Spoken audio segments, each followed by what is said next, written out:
As a professional writer, my number one piece of writing advice is don't write.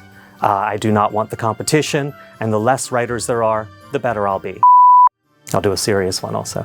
My number one piece of writing advice is something that was said to me that I thought was very stupid, and I'm sure everyone listening to this will think it's very stupid. But someone said to me, write what you know. So you think when you hear this, what, I can never write about living in space or fighting vampires because these aren't things I've done. But the meaning of this is you have to write something you know in your heart. You can take pieces of your life and put them into your writing, but it has to come from here. If it doesn't, what you write is empty and worthless.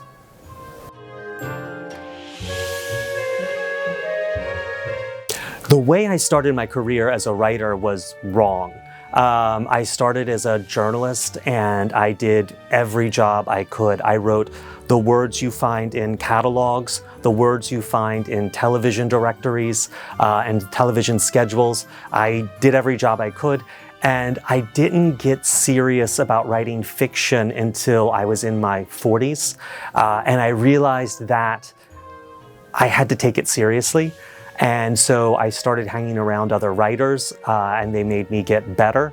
But I was always very embarrassed by trying to write fiction. So I pretended it was something of a joke, and that was an attitude that kept my career from starting for many, many years. So when you look at my career and you see how late it started, this is either a sign that, it's very successful, old people can be successful too, or it's a sign that, this guy is stupid and doesn't know what he's doing and should not be giving career advice.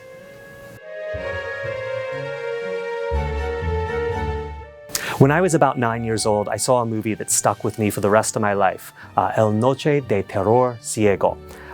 It traumatized me and had nightmares about it for many years, so I hate you, Spain.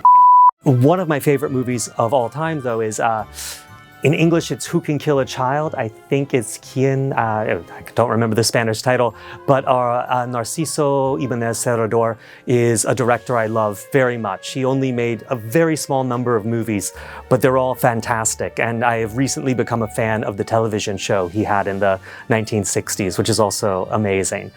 Sometimes when I want to shock one of my friends, I put on Who Can Kill a Child, and they are usually not my friend after that.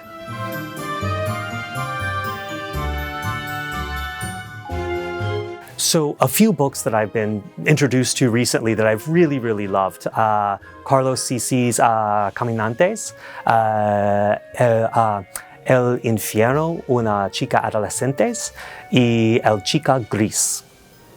They're all, mostly 2 out of the 3 are about young women, but I think they're amazing. And Infierno is just the art, and it is beautiful. If I was the kind of person who got tattoos, I would get tattoos of that art all over my body. I think titles are very important. I think authors who don't spend a lot of time sweating blood over their titles are doing it wrong. And there have been 2 times in my career when I've been lucky enough to have the title first, because they are both the books that I thought came to me the fastest. And I don't want to say the easiest, because then people will think I'm lazy. But they really did just come to me with the title. One was El exorcismo de mi mejor, amiga. I had this title and my editor said, yes, I will buy that book. And then I had to figure out the story that went with the title. And the other was Grupo de apoyo para final girls. This was another one where I had the title and immediately the entire story was so clear to me. And then it was just a matter of writing it down.